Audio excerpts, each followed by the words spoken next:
नमस्कार विद्यार्थी मित्रांनो, यशोध्या अकॅडमीच्या ऑनलाईन सेशन्समध्ये आपले सगळ्यांचं हार्दिक स्वागत आहे। आज आपलं इतिहासाचं पहिलं चॅप्टर चालू होत आहे। तिच्यामध्ये सगळ्यात पहिले आपण कव्हर अप करणार आहोत 1857च्या उठावामध्ये उठावाच्या अगोदरचे जेवढेही गव्हर्नर भारतामध्ये इंग्रज गव्हर्नर येऊन गेले त्याच्याबद्दलची सविस्तर माहिती आपण डिटेलमध्ये चर्चा करणार आहोत।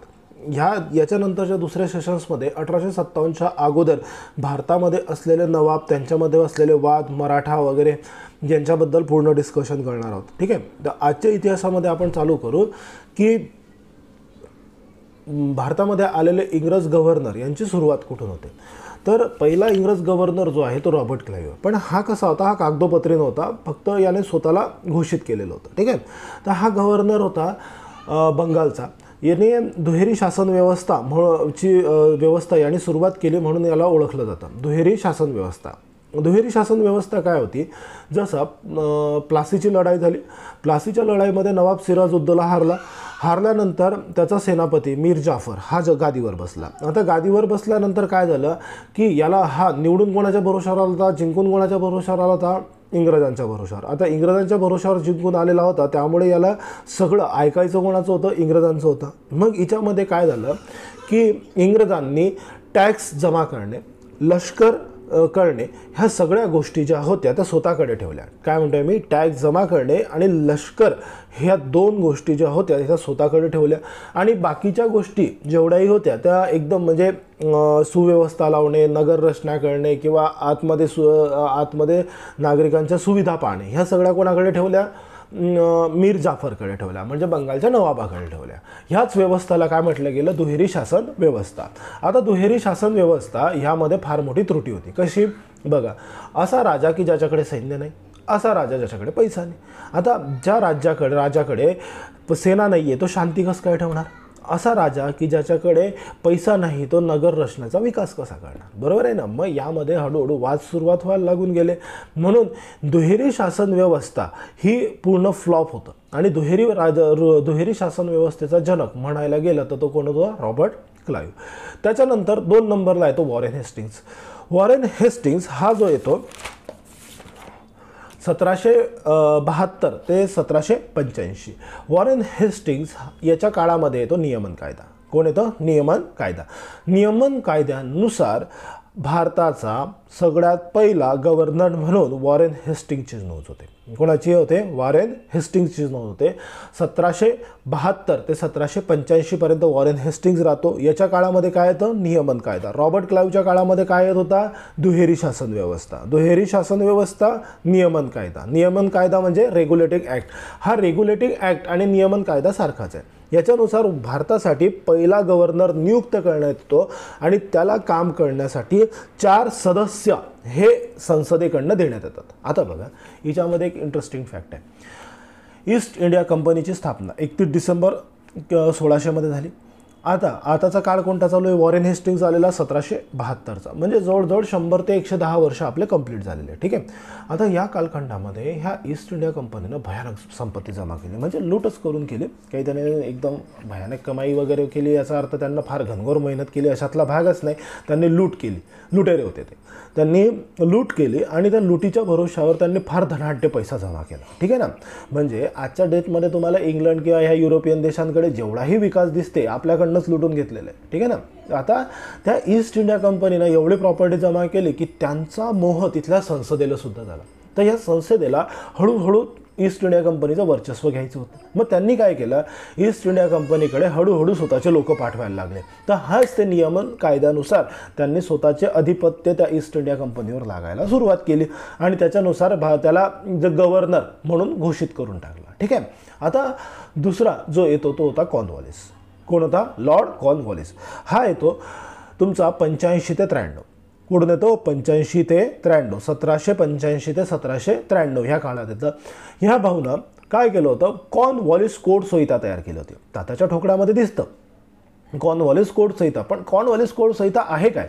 आता बघा, जसं आजच्या डेटमध्ये आपण IPC म्हटलं तर लगेच आपल्याला हे येतं, अरे गुन्हे घडलेले असताना कोणती शिक्षा द्यायची आहे हे कुठे लिहिलेलं आहे? IPC मध्ये दिलेलं आहे. संविधानमध्ये शोधायला जाऊ नका. संविधान जे आहे ना, संविधान देश कसा चालवायचा हे सांगतं, पण देशामध्ये शांतता आणि सुव्यवस्था कशी लागायची आहे, कोणता गुन्हा झाला तर काय शिक्षा द्यायची आहे, ही सगळी व्यवस्था कुठे देऊन ठेवलेली आहे?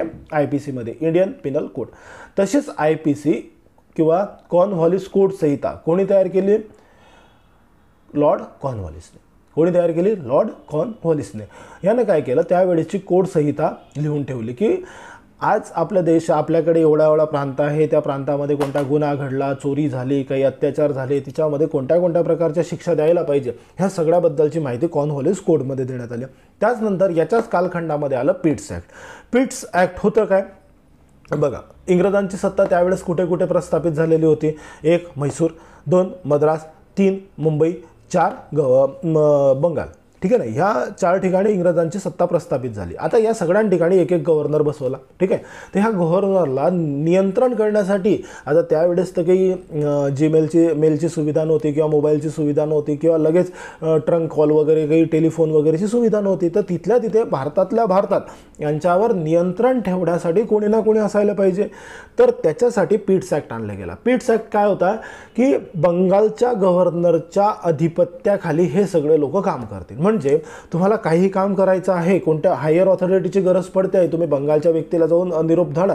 त्याने जर तुम्हाला सांगितलं की भाऊ रे असं आहे, तुम्ही करू शकतात, तर यस तुम्ही करू शकतात. त्याने जर सांगितलं नाही असं जमणार नाही, असंच करावं लागेल, तर तुम्हाला रद्द करावं लागेल. फॉर एक्झाम्पल, सुरतचा तह कोणाकोणामध्ये झालेला होता? 1 रघुनाथ पंत आणि इंग्रज यांच्यामध्ये झाला होता. कोणी केला होता? मुंबईच्या गव्हर्नरनं केला होता. पण जसा लॉर्ड कॉर्नवॉलिस आला आणि त्याच्यानंतर पिट्स ॲक्ट आला, तर पिट्स ॲक्टनुसार कोण झालं गव्हर्नर? सर्व पदं म्हणजे भारताचे सर्व अधिकार कोणाच्या हातात देण्यात आले? बंगालच्या गव्हर्नरच्या हातात देण्यात आले.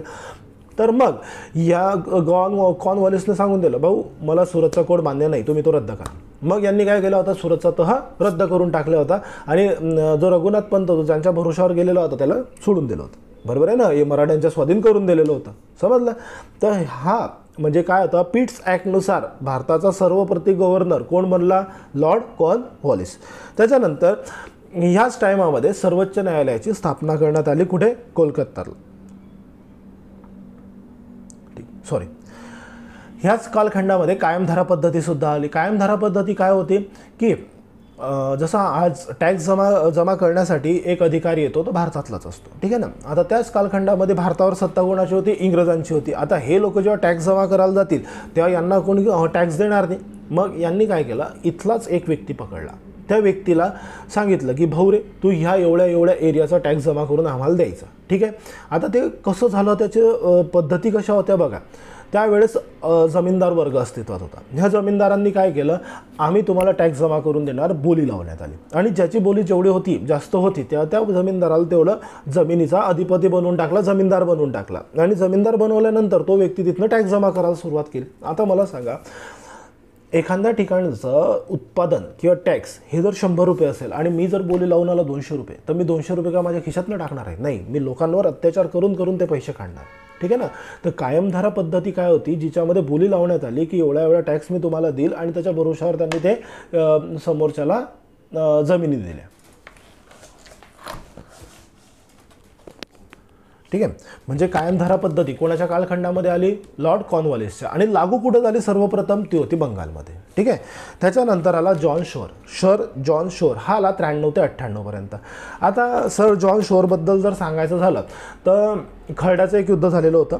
ते झालेलं होतं निजाम आणि मराठ्यांमध्ये. कोणामध्ये झालं होतं? निजाम आणि मराठ्यांमध्ये. तर ह्या खर्ड्याच्या युद्धामध्ये इंग्रज हे तटस्थ भूमिका त्यांनी ठेवलेली होती आणि तटस्थ भूमिकेमुळे मराठा ह्या युद्धांमध्ये जिंकलेले होते. बस एवढंच लक्षात ठेवायचं आहे की खर्ड्याचं युद्ध निजाम आणि मराठ्यांमध्ये झालेलं आहे. ह्या कालखंडामध्ये सर जॉन शोर होता. कोण होता? सर जॉन शोर हा होता. आणि याने तटस्थची भूमिका स्वीकारल्यामुळे काय झालेलं होतं की मराठे हे युद्ध निजामाच्या विरुद्ध जिंकलेले होते. ठीक आहे.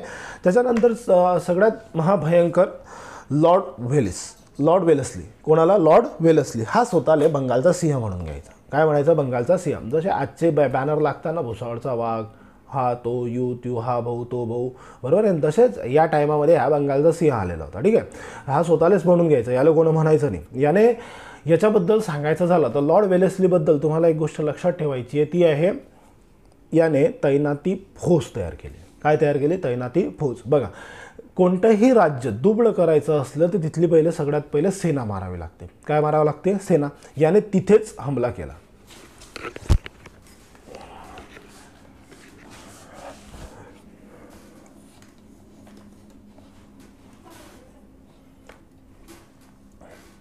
तिथली सेना मारावी लागते. तर त्याने काय केलं?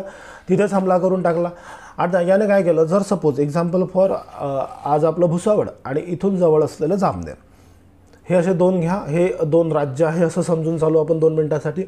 आता भुसावळमधला जो राजा होता किंवा जामनेरचा राजा होता, यांनी तैनाती फौजेचा स्वीकार केला. तर याच्यानुसार काय झालं? तुम्ही तैनाती फौजेचा स्वीकार केला म्हणजे इंग्रजांची सेना घेतली. इंग्रजांची सेना तुम्हाला काय देणार? प्रोटेक्शन देणार. काय देणार? प्रोटेक्शन देणार. प्रोटेक्शन कोणाच्या विरुद्ध देणार? समोरचा जो व्यक्ती तुमच्यावर कधीच आक्रमण करणार नव्हता त्याच्या विरुद्ध देणार. ठीक आहे ना, म्हणजे आक्रमण करणारा नाही, आक्रमण करणारा सगळ्यांच्या भरोशावर देणार. याच्या बदल्यात तुम्ही इंग्रजांना काय करायचं? टॅक्स द्यायचा. काय करायचा? टॅक्स द्यायचा. आणि जे सैन्य तुमच्याकडे राहील त्या सैन्याचं तुम्ही काय करायचं? पोषण करायचं. काय करायचं? पोषण करायचं. म्हणजे एक, तुम्ही स्वतःचं सैन्य बाळगू शकत नाही, तुम्हाला सैन्यासाठी कोणावर अवेलेबल राहायचं आहे? इंग्रजांवर अवेलेबल राहायचं आहे. ती सेना कम्प्लिटली कोणाचे अधिकार, कोणाचे ऑर्डर मांडणार, कोणाचे ऑर्डर्स मांडणार? तर ते ऑर्डर मांडणार इंग्रजांचे, ते तुमचे ऑर्डर्स मांडणार नाही. म्हणजे त्यांनी इंग्रजांनी ऑफर सोडली, तिथल्याच राजाला डिस्काउंट करायचा आहे, तो आरामात तिथल्याच राजाला उडून टाकेल. बरोबर आहे की नाही? म्हणजे तैनाती फौज काय होती? राज्य दुबळे करायची एक टेक्निक होती जी वेलेस्लीने इन्व्हेंट करून काढली. त्याच्यानंतर याच कालखंडामध्ये मराठ्यांचे दुसरं युद्ध झाले. काय झाले? मराठ्यांचे दुसरं युद्ध झाले. आता साहजिक आहे, मराठ्यांचं दुसरं युद्ध झाले. कोणामध्ये झालेलं असेल? इंग्रज आणि मराठ्यांमध्ये. ठीक आहे, त्याच्यावर आपण उद्या डिस्कस करणार आहोत. आणि ह्या वेलेस्लीच्याच काळामध्ये इंग्रजांची सत्ता जी होती ते सर्व शक्तिशाली बनली. काय बनली? सर्व शक्तिशाली बनली. ठीक आहे. तर त्याच्यानंतर 5वा जो येतो वापस लॉर्ड हेस्टिंग्सचा येतो. काय होतं? जसं तुम्हाला माहिती आहे, नियमन कायद्यानुसार एक 4 सदस्यीय समिती देण्यात आली होती. त्या सदस्यीय समितीमध्ये, ह्या 4 सदस्यीय समितीमध्ये याने काय केलेलं होतं? हे 3 लोक त्याच्या हिशोबाने चालायचं. एक व्यक्ती जो होता तो संसदेच्या हिशोबाने चालायचा, म्हणजे तो फितूर होता. तर त्याने काय केलं होतं? या हेस्टिंग्सने त्या सदस्याचा डायरेक्टली मर्डर करून टाकला होता. तर मर्डर केल्यामुळे याच्यावर मनुष्यवधाचा गुन्हा दाखल झाला होता इंग्लंडमध्ये. तर याला गव्हर्नर पद सोडून वापस कुठे जावं लागलं होतं? इंग्लंडमध्ये. तिथला त्यानं गुन्हा वगैरे सगळं जे न्यायालयामध्ये लढला, तिथे एकदम म्हणता येत का काय, त्याच्यावर कोणत्याही प्रकारचा गुन्हा सिद्ध नाही झाला, त्यामुळे तो काय झाला? तिथून सुटून गेला. ठीक आहे. आणि हा वापस भारतामध्ये आला. आता हा किती वर्ष राहिला? 1813 ते 1823. आता ह्याच कालखंडामध्ये नेपाळचं युद्ध झालं. नेपाळच्या युद्धामध्ये सेंगोलचा करार झाला. आता नेपाळवर राज्य करण्यासाठी इंग्रजांना काही इंटरेस्ट नव्हता. तर त्यांनी काय केलं होतं? फक्त हे नेपाळी लोकांना असं वाटलं होतं की आपण जिंकून जाऊ, आणि ते शूर होते पहिल्यापासून, तर त्याच्या भरोशावर त्यांना असं वाटलं की जिंकून घेऊ. पण इंग्रजांनी पूर्ण सेनेने त्याच्यावर हमला केला. ते नेपाळी लोक शांत बसून गेले आणि त्याच्यामध्ये एक सेंगोलचा तह झाला. त्या सेंगोलच्या तहानुसार की तुम्ही सेंगोलच्या पुढे यायचं नाही, असा तह कोणामध्ये झाला? सेंगोलचा तह नेपाळ आणि इंग्रजांमध्ये झाला. कोणामध्ये झाला? नेपाळ आणि इंग्रजांमध्ये. कोणता तह झाला? सेंगोलचा तह. कोणाच्या काळात झाला? वॉरेन हेस्टिंग्सच्या काळामध्ये झाला. त्याच्यानंतर ह्याच तहानुसार गुरखा भरती सैन्यामध्ये करण्यात आली. कोणत्या? ह्याच तहानुसार, सेंगोलच्या तहानुसारच गुरखा भरती करण्यात आली. आणि हेच गुरखा 1857च्या उठावामध्ये इंग्रजांच्या कामात आले. ठीक आहे ना? ते लोयल राहिले. कसे राहिले? प्रामाणिक राहिले. त्याच्यानंतर पेंढाऱ्यांचा तह झाला. कोणता तह झाला? पेंढाऱ्यांचा. पेंढारी कोण होते? पेंढारी मराठ्यांना युद्धांमध्ये मदत करणारं एक आदिवासी सैन्य होतं. कोणतं होतं? आदिवासी सैन्य. हे एवढं खतरनाक होतं की ते माणूससुद्धा कट करून खायचे, एवढे खतरनाक होते हे पेंढारी. ठीक आहे. त्याचे पुरावे वगैरे जे आहे, आता जे आपण जे पुस्तकातनं ज्ञान घेतलेलं आहे त्याच्या भरोशावरच मी तुम्हाला पेंढाऱ्यांबद्दल सांगतोय. ठीक आहे. आता हे जे होते हे राजपुतांना मदत करायचे. म्हणजे राजपुतांमध्ये जसं मराठा साम्राज्य होतं तिथे शिंदे बसलेले होते, या शिंद्यांचे खार विश्वस्त होते पेंढारी. ठीक आहे. त्याच्यानंतर राजपुतांना सुद्धा तैनाती फौजेचा स्वीकार ह्या वॉरेन हेस्टिंग्सने करायला लावला. त्याच्यानंतर कुळ कायदा हा बंगालमध्ये आला. त्याच्यानंतर कूड कायदा काय राहतं, फॉर एक्झाम्पल एखाद्या वेळेस आपण आपली जमीन बटाईनं देत असतो, ठीक आहे ना. बटाईनं देणं म्हणजे काय, एखादा जमीनदार आता त्याच्याकडे जर 400-500 एकर जमीन असले तर तो स्वतः जाणार आहे का 400-500 एकर जमीन पेरायला, नाही.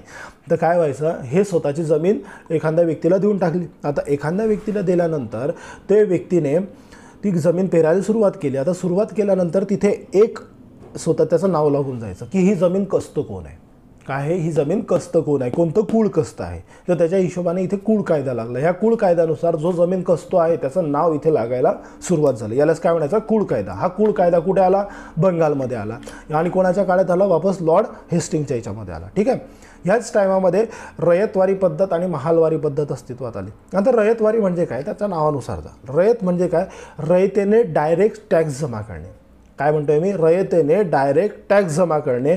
आणि महालवारी पद्धत म्हणजे काय, एका गावातील ग्रामसभा कोणाची, शेतकऱ्यांची, त्यांनी डिसाईड करायचा की टॅक्स किती द्यायचा आणि त्याच्या हिशोबाने सरकारला टॅक्स पेड करत राहायचा. कोणती, रयत म्हणजे जनता डायरेक्ट काय करणार, टॅक्स भरणार, त्यालाच काय म्हणणार, रयतवारी पद्धत. महालवारी पद्धत म्हणजे काय की तुम्हाला शेतकरी एक सभा घेतील, त्या सभेमध्ये ते डिसाईड करतील की एवढा टॅक्स द्यायचा आहे आणि तेवढा टॅक्स ते जमा करतील, ठीक आहे ना. रयतवारी पद्धत, महालवारी पद्धत. त्याच्या अगोदर कोणती होती, कायमधारा पद्धत, ठीक आहे ना. 3 पद्धती कशासाठी आल्या, टॅक्स जमा करण्यासाठी, ठीक आहे. आता लॉर्ड हेस्टिंगच्या याच्यामध्ये असं झालेलं आहे. त्याच्यानंतर महालवारी पद्धत ही सगळ्यात पहिले लागू केलेली होती पेशव्यांनी. त्याच्यानंतर रयतवारी पद्धत ही जी होती ही मद्रासमध्ये लावण्यात आलेली होती, ठीक आहे. आता त्याच्यानंतर आला लॉर्ड विल्यम बेंटिंग. आता lord William Bentinck Rajaram Mohan रायचे चांगले मित्र होते. राजाराम मोहन रायचा विषय आला तर सतीप्रथा बंदी येते. तर लॉर्ड विल्यम बेंटिंगच्या काळामध्ये तुमचा सतीप्रथा बंद झालेली होती. त्याच्यानंतर म्हैसूरची कंप्लीट सत्ता इंग्रजांच्या हाती आली होती. कुर्क हे राज्य खालचं करण्यात आलं होतं. लॉर्ड मेकॅलेचा झिरापत सिद्धांत आला. आता बघा, लॉर्ड मेकॅलेचा झिरापत सिद्धांत काय, शिक्षणाबद्दल पहिला सिद्धांत लॉर्ड मेकॅलेने मांडलेला होता की भारताचं जे शिक्षण पद्धती ही बोगस आहे आणि याच्याबद्दल आपल्याला नोकरशाही निर्माण करायची, म्हणजे इंग्रजांच्या कामासाठी आपल्याला नोकरांची आवश्यकता आहे. तर अशा लेवलने आपल्याला भारतीय लोकांना शिक्षण द्यावं लागेल आणि याच्या भरोशावर आपल्याला इथे काय भेटतील, कुशल कारागीर भेटतील, असा एक लॉर्ड मेकॅलेचा झिरापतचा शिक्षण सिद्धांत होता. तर हा सिद्धांत जो होता याच्या भरोशावर इंग्रजी शाळा भारतामध्ये सुरुवात झालेल्या होत्या, ठीक आहे. त्याच्यानंतर बाल हत्या नरबळी बंदी झाली होती. त्याच्यानंतर ठगांचा बंदोबस्त झाला होता, चोरांचा बंदोबस्त झाला होता. शासकीय सेवेतील भेदभाव समाप्त झालेला होता. आता शासकीय सेवेतील भेदभाव काय होता, सगळ्यांना माहिती आहे की इंग्रज लोक जे होते यांना वरिष्ठ पद दिले जायचे, भारतातल्या लोकांना कनिष्ठ पद दिले जाते होते. ते विल्यम बेंटिंगने काय केले होते, हा भेदभाव जो होता समाप्त केलेला होता. त्याच्यानंतर 1833 चार्टर कायद्यानुसार नोकरी भेद समाप्त झाला. तो कोणता कायदा आला होता, तो चार्टर ॲक्ट होता. चार्टर ॲक्ट जेव्हा येणार तर काय म्हणसाल तुम्ही, नोकरीमधील भेदभाव बंद करणे, ठीक आहे. त्याच्यानंतर वृत्तपत्रांबद्दल उदार धोरण लागू केलं होतं. वृत्तपत्रांना स्वातंत्र्य देण्यात आलेलं होतं, ठीक आहे.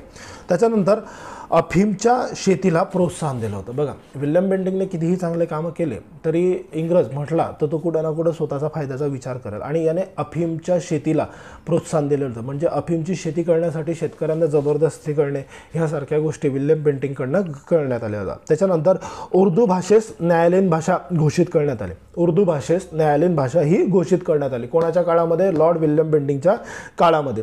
त्याच्यानंतर बोर्ड ऑफ रेव्हेन्यू हे इलाहाबादला स्थापन करण्यात आलं. बोर्ड ऑफ रेव्हेन्यू म्हणजे टॅक्स जमा करणारे डिपार्टमेंट, त्याला काय म्हणतात, बोर्ड ऑफ रेव्हेन्यू. त्याच्यानंतर इंग्रजी शासनव्यवस्थेचं कोलकाता येथे मेडिकल कॉलेजची स्थापना करण्यात आली. कोणतं, मेडिकल कॉलेजची स्थापना कोलकाता येथे करण्यात आली. कोणाच्या कालखंडामध्ये, लॉर्ड विल्यम बेंटिंगच्या काळामध्ये. त्याच्यानंतर औद्योगिक विद्यालय स्थापन करण्यात आलं जबलपूरमध्ये. त्याच्यानुसार बघा, आता हा जो जेव्हा चार्टर ॲक्ट जेव्हा येतो त्याच्यानुसार इंग्रजांचे व्यापारी अधिकार संपुष्टात येतात. मी तुम्हाला सांगितलं होतं नियमन कायदा म्हणजे काय होता की सरकारला ईस्ट इंडिया कंपनीच्या जबाबदाऱ्या घेण्या होत्या. तर मग त्याच्यासाठी त्यांनी काय केलं होतं, हळूहळू सत्ता म्हणजे नियम लागायला सुरुवात केली. त्याच्यानंतर एक आला चार्टर ॲक्ट. चार्टर ॲक्टमध्ये काय काय झालेलं होतं, एक, सरकारी नोकरीमधील भेदभाव खतम करण्यात आला म्हणजे संपवण्यात आला. त्याच्यानंतर दुसरा, इंग्रजांचे व्यापारीवरील म्हणजे ईस्ट इंडिया कंपनीचे व्यापाऱ्याचे अधिकार संपवण्यात आले. ते अधिकार टोटल कोणी हातामध्ये घेतले? इंग्लंडने स्वतःच्या हातामध्ये घेतले. त्याच्यानंतर दास प्रथा बंदी झाली. त्याच्यानंतर गव्हर्नर जनरल एकच बजेट घोषित करणार. काय करणार? एकच बजेट घोषित करणार. गव्हर्नर जनरल म्हणजे कोण? बंगालचा गव्हर्नर. एकच बजेट घोषित करणार. त्याच्यानंतर विल्यम बेंटिंक झाल्यानंतर येतो आपला चार्ल्स मॅटकॅफे. कोण येतो? चार्ल्स मॅटकॅफे. 1835चा वृत्तपत्र मुक्तिदाता म्हणून याची ओळख होती. म्हणजे वृत्तपत्रांचा मुक्तिदाता न्यूजपेपरचा मुक्तिदाता कोण होता? चार्ल्स मेटकॅफे. एवढंच तुम्हाला मेटकॅफे बरोबर लक्षात ठेवायचं आहे. त्याच्यानंतर देतात लॉर्ड ऑकलँड. याच्यामध्ये इंग्रज आणि अफगाणचं युद्ध झालेलं होतं. त्याच्यानंतर लॉर्ड एलनबरो. अफगाणचा पराभव झालेला होता याच कालखंडामध्ये व सिंध प्रांतावर ताबा झालेला होता. ठीक आहे. पहिलं अफगाणचं युद्ध. आता ह्या अफगाणच्या युद्धाबद्दल सांगायचं झालं तर काय व्हायचं? अफगाण हे जे राज्य होतं किंवा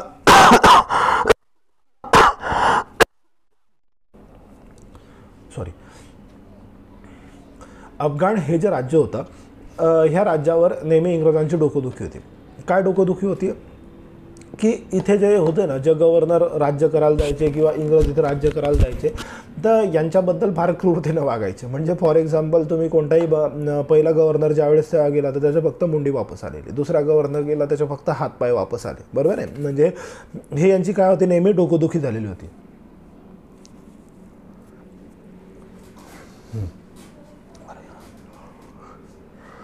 ठीक. त्याच्यानंतर आला लॉर्ड एलनबरो. याने अफगाणचा पराभव केला आणि सिंध प्रांतावर कम्प्लिटली इंग्रजांचा हे बसवला. त्याच्यानंतर आला लॉर्ड डलहौसी. याला अर्ल ऑफ डलहौसी सुद्धा म्हणतात. याने सगळ्यात जास्त जसं वेलस्लीने अर्ध काम करून टाकलेलं होतं आणि अर्ध काम ह्या डलहौसीनं केलं. डलहौसीनं काय केलं? सगळ्यात पहिले घेता बरोबर भाऊ दत्तक पुत्र नामंजूर.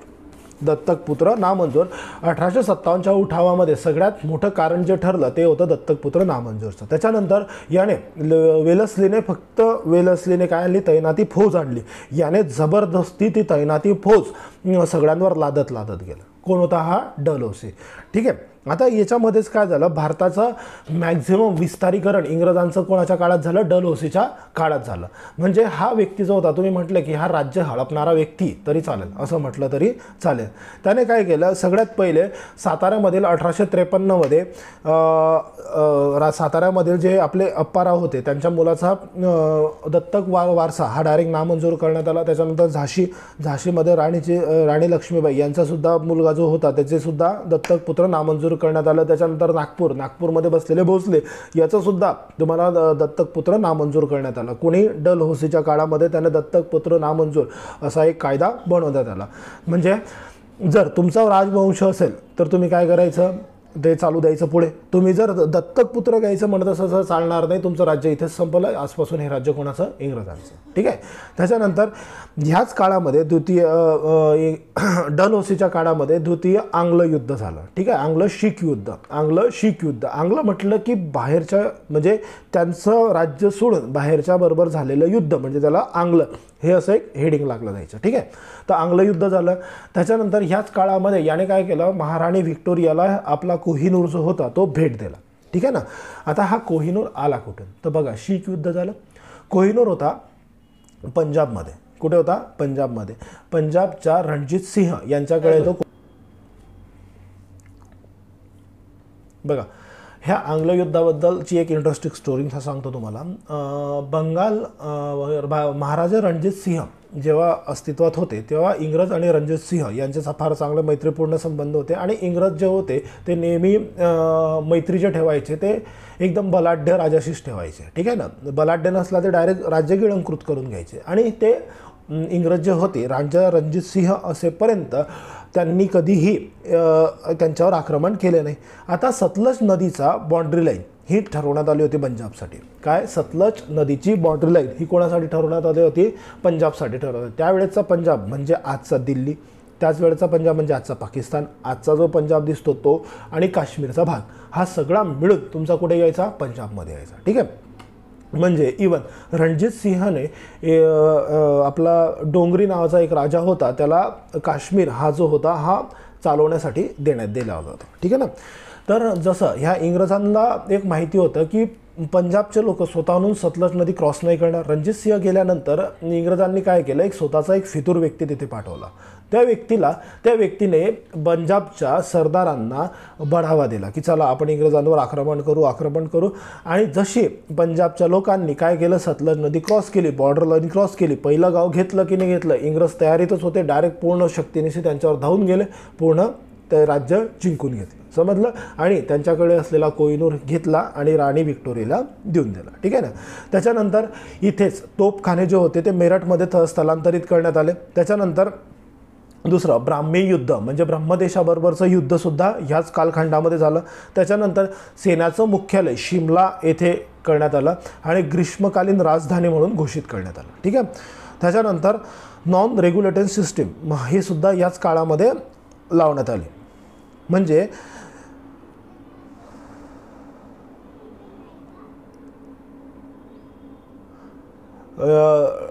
नॉन रेग्युलेटरी सिस्टीम म्हणजे कोणत्याही प्रदेशामध्ये एक गव्हर्नर असावा आणि तो गव्हर्नर डायरेक्टली रिपोर्टिंग कोणाला करणार, बंगालच्या गव्हर्नरला करणार. त्याच्यानंतर याच्यामध्ये शिक्षणाचा दुसरा अहवाल आला, त्याला वुड्सचा अहवाल म्हटला जातो. पहिला अहवाल जो आलेला होता त्याच्यानंतरचा हा दुसरा अहवाल कोणाचा, वुड्सचा. वुड्स म्हणजे एक व्यक्ती, वुड्स डिस्पॅच असे म्हटले जाते.